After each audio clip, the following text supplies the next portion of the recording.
วัดเขาทำเทียมเนาะใช่สุพรรณบุรีสวยมากเลยค่ะ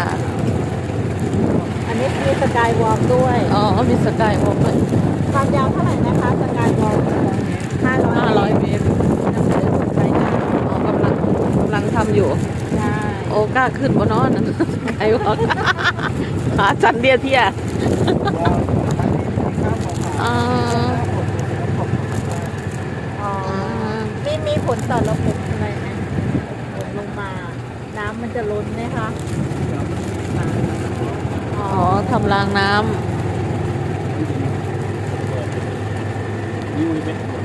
ไม่เอา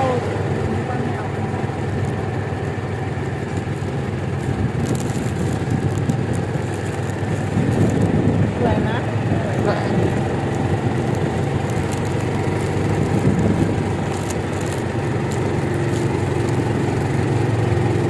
ขึ้นเขาแล้